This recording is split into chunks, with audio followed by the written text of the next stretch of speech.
అదేవిధంగా ఇలా మూసీలో కూడా ఇల్లు గులగొట్టివి, నీవు చట్టం చూసుకోపోతివి, పద్ధతి పాటించకపోతివి, పార్లమెంట్ నువ్వు తప్పుదోవ పట్టిస్తేవి, ఈ కూలిన ఇళ్లకు రేపు నష్టపరిహారం ఎట్లా చెల్లిస్తావు? రేపు డెఫినెట్గా ఇవ్వాల్సిందే. బీఆర్ఎస్ పార్టీ ఊరుకోదు. ఈ ఈ ఈ బాధ ఎట్లా తీరాలి? ఎందుకు ఈ తొందరపాటి దుందుడుకుడు చర్యలు? ఆగమాగం చేసి ఇవాళ రాష్ట్రం పరుగు తీస్తున్నావు, పేదల ఉసురు పోసుకుంటున్నావు. ఇవాళ ఇంకో చిన్న ఎగ్జాంపుల్ కూడా చెప్పాలి మీకు. ఎక్కడ కూల్చింది వీళ్ళు? దాదాపు శంకర్ నగర్, వినాయక్ స్ట్రీట్, ఇట్లా ఒక 4-5 చోట్ల సబ్జెక్ట్ టు కరెక్షన్ ఒక 280 మందిని ఖాళీ చేయించి డబుల్ బెడ్రూమ్ ఇళ్లకు పంపించినట్టుగా టీవీలో పేపర్లో చూశాను. Almost 280 families. ఒక చిన్న ఎగ్జాంపుల్ చెప్తే ఎట్లా నష్టపోయారు. ఓల్డ్ మలక్పేట్లో శంకర్ నగర్లో ముజాహిద్ అనే ఒక ఆయన నివాసం ఉంటుండే. ఆయన పేరు ముజాహిద్, ఆయన భార్య పేరు షాహీన్ బేగం, ఆయన భార్య పేరు. సో షాహీన్ బేగం ముజాహిద్కు 3 కొడుకులు, 1 బిడ్డ. అందరికీ పెళ్ళిళ్ళు అయినాయి. అంటే 4 భార్యలు, 4 భర్తలు, అంటే వాళ్ళు 8 మంది, వీళ్ళు తల్లి తండ్రి 10 మంది, వాళ్ళకు పుట్టిన పిల్లలు కలిపి 16 మంది ఉంటున్నారు ఆ ఇంట్లో.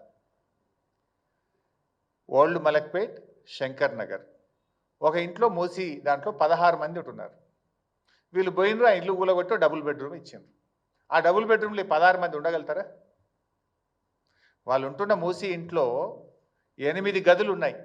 8 గదుల్లో 5 కుటుంబాలు బతుకుతున్నాయి. 3 కొడుకులు, 1 బిడ్డ, తల్లి తండ్రి. 8 గదుల ఇంట్లో 16 మంది నివసిస్తుంటే ఆ ఇల్లు కూలగొట్టి ఒక డబుల్ బెడ్రూమ్ ఇచ్చి మీరు వెళ్ళిపోండి అన్నారు. ఆ పాత ఇంటికి రూపాయి ఇయ్యలే. కానీ 2013 భూసేకరణ చట్టం ఏం చెప్తుందంటే, పెళ్ళైన వాళ్ళు ఇంట్లో ఎందరుంటే అన్ని డబుల్ బెడ్రూమ్లు ఇవ్వాలి. అంటే వీళ్ళకి ఎన్ని వస్తాయి? 5 డబుల్ బెడ్రూమ్ ఇల్లు రావాలి ఆ ఇంటికి. రావాలనా? నువ్వేం చేసినావు? కేసీఆర్ కట్టించిన ఒక ఇల్లు ఇచ్చి వాళ్ళని బలవంతంగా నెట్టేసి నేనేదో గొప్ప పని చేసినా, మానవత దృక్పథంతో చేసినా అంటున్నావు. మానవత దృక్పథం కాదు, ఇట్ ఈస్ దేర్ రైట్. భారత రాజ్యాంగం, భారత పార్లమెంటు వాళ్ళకి ఇచ్చిన హక్కు అది. కానీ నువ్వు నేనేదో గొప్పగా చేసిన మానవతా దృక్పథం, నువ్వు గొప్పగా చేయలే. చట్టానికి తూట్లు పొడిచినావు, పేదల కండ్లు పొడిచినావు నువ్వు, పేదల ఉసురు పోసుకున్నావు నువ్వు. అదే ముజాహిద్ కుటుంబానికి ఏం రావాలి? 5 డబుల్ బెడ్రూమ్ ఇల్లు రావాలి చట్ట ప్రకారంగా. 5 × 7,50,000, ప్రతి కుటుంబానికి 7,50,000 ఉపాధి కోల్పోయింది కనుక డబ్బు ఇవ్వాలి. అంటే 37.5 లక్షల రూపాయల డబ్బు ఆ కుటుంబానికి రావాలి. నువ్వేమి ఇయ్యలే. ఓ కేసీఆర్ గారు పేదలకు కట్టించిన ఇల్లు ఇచ్చి ముజాహిద్ కుటుంబాన్ని అలా రోడ్డు మీద పడేసినావు. ఇట్లాంటి ఎన్నో బాధలు ఉన్నాయి, ఇట్లాంటి ఎన్నో కష్టాలు ఉన్నాయి ప్రజలకు. ఇప్పుడు ఆ కుటుంబం విడిపోయింది.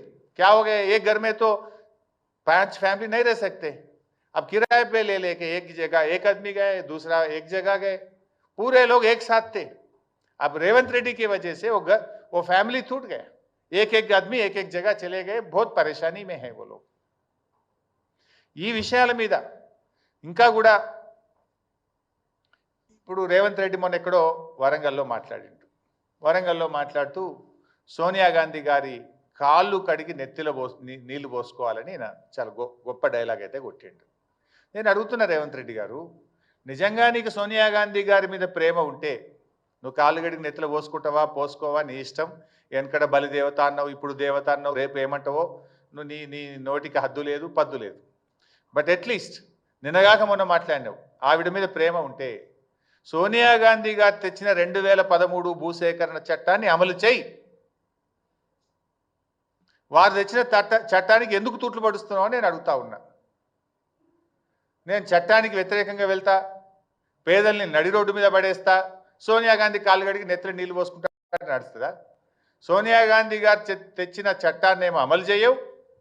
నీకు నిజంగా సోనియా గాంధీ గారి మీద గౌరవం ఉంటే, ప్రేమ ఉంటే, మీ కాంగ్రెస్ పార్టీ తెచ్చిన చట్టం, సోనియా గాంధీ గారు తెచ్చిన చట్టం 2013 అమలు చేయి. నువ్వు ప్రజలను మోసం, దేశాన్ని మోసం, పార్లమెంట్ను మోసం, సోనియా గాంధీని మోసం, అందరినీ మోసం చేసినావు. ఈ ప్రభుత్వాన్ని, రేవంత్ రెడ్డి గారిని నేను సూటిగా అడుగుతా ఉన్నా. దీని మీద నేను బహిరంగ చర్చకు సిద్ధం. ముఖ్యమంత్రి గారు ఎక్కడికి రమ్మంటారో చెప్పండి. రేపు డెఫినెట్గా వీఆర్ రెడీ టు స్పీక్. నువ్వే చెప్తున్నావు మేము గొప్పగా చేసినామని. ఎక్కడ గొప్పగా చేసినా? ఇప్పుడు నేను ఈ పాయింట్స్ అన్ని రేజ్ చేసిన. ప్లీజ్ ఆన్సర్ మై క్వశ్చన్స్ ఏమి నా వ్యక్తిగతం కాదు. ఇప్పుడు ఎట్లయిపోయిందంటే కాంగ్రెస్ పార్టీ ప్రతిపక్షంగా మేము ఏదైనా ప్రతిపక్షాన్ని మాట్లాడితే మా మీద బురద జల్లుడు, మా మీద ఏదో ఒక పాత తీసి బుల్డోజర్ ఎక్కిస్తారా, చంపేస్తా, తొక్కుతా, ఇవి కాదు కదా. తొక్కుతా, సంపుతా, బుల్డోజర్ ఎక్కిస్తా, లేకపోతే మా మీద ఏదో బురద జల్లుడు, మీ లీడర్లను పెట్టించి మమ్మల్ని తిట్టించుడు. This is not the solution. If you are fair, come on, let us discuss. I am ready for open discussion. ఏ టీవీ ఛానల్ కూర్చుందామా, ఎక్కడ కూర్చుందాం చెప్పు, సెక్రటరేట్ రమ్మన్నా నేను వస్తా. పెట్టు, ఆల్ పార్టీ మీటింగ్ పెడతాను మాట్లాడినావు మూసీ మీద. మేము మాట్లాడితే yes we are ready to come and discuss అని చెప్పినాం. కేటీఆర్ గారు చెప్పారు, నేను కూడా చెప్పాను. ఎందుకు పెట్టలే ఆల్ పార్టీ మీటింగ్? పెడితే ఈ అన్ని ఇష్యూస్ మేము డిస్కస్ చేద్దాం కదా. ఎందుకు పెట్టలేను? పార్లమెంటు తప్పుదో పట్టిస్తున్నావు. 2013 భూసేకరణ చట్టం అమలు చేస్తున్నాను. సోనియా గాంధీని కూడా మోసం చేస్తున్నావు నువ్వు. అందువల్ల దీని మీద బహిరంగ చర్చ పెట్టాలి. లేదు ఆల్ పార్టీ పెట్టండి. We are ready to give suggestions. చాలా స్పష్టంగా చెప్పాం, మూసీ పునరుద్ధరణకు బీఆర్ఎస్ వ్యతిరేకం కాదు, కానీ మూసీ ముసుగులో రియల్ ఎస్టేట్ వ్యాపారానికి వ్యతిరేకమని చెప్పాం. మూసీ ముసుగులో రాష్ట్ర ప్రభుత్వ నిధులు కొల్లగొట్టడానికి వ్యతిరేకమని చెప్పాను తప్ప మూసీ ప్రాజెక్ట్ అది ప్రారంభించిందే కేసీఆర్ అండ్ బీఆర్ఎస్ పార్టీ. దీని మీద డెఫినెట్గా ఒకటి బహిరంగ చర్చకు ప్రభుత్వాన్ని డిమాండ్ చేస్తున్నాం. 2 బీఆర్ఎస్ పార్టీ మా పార్లమెంట్ పార్టీ నాయకుడు సురేష్ రెడ్డి గారు పార్లమెంట్లో ప్రివిలేజ్ మోషన్ కూడా మూవ్ చేస్తాం. ఎందుకంటే మీరు కేంద్ర ప్రభుత్వాన్ని పార్లమెంట్ను కూడా తప్పుదో పట్టించింది కనుక దీని మీద మా సురేష్ రెడ్డి గారు పార్లమెంట్లో BRS party MPs privilege motion కూడా మూవ్ చేస్తారు. Because they misguided. 3వది న్యాయస్థానానికి కూడా వెళ్తాం. ఆ నిరుపేదల పక్షాన వాళ్లకు right to fair compensation act 2014 ప్రకారంగా వాళ్ళకు న్యాయబద్ధంగా చట్ట ప్రకారంగా రావాల్సిన అన్ని హక్కులు వారికి కల్పించడం కోసం బీఆర్ఎస్ లీగల్ సెల్ ఆధ్వర్యంలో న్యాయస్థానాలకు కూడా వెళ్ళి పూర్తి స్థాయిలో ఆ పేదలకు సాయం చేయడానికి బీఆర్ఎస్ పార్టీ కృషి చేస్తుంది. 4 శాసనసభ సమావేశాలు ఏదో 9వ తేదీ నుంచి ప్రారంభం చేస్తామని అన్నారు. తప్పకుండా దీనిపైన బీఆర్ఎస్ పార్టీ శాసనసభలో కూడా ప్రభుత్వాన్ని నిలదీస్తుంది, ప్రభుత్వాన్ని ప్రశ్నిస్తుంది. మేము ఈ మూసీ బాధితులకు పూర్తి సహాయం జరిగే విధంగా రేపు శాసనసభలో కూడా బీఆర్ఎస్ పార్టీ పోరాడుతుంది. Thank you.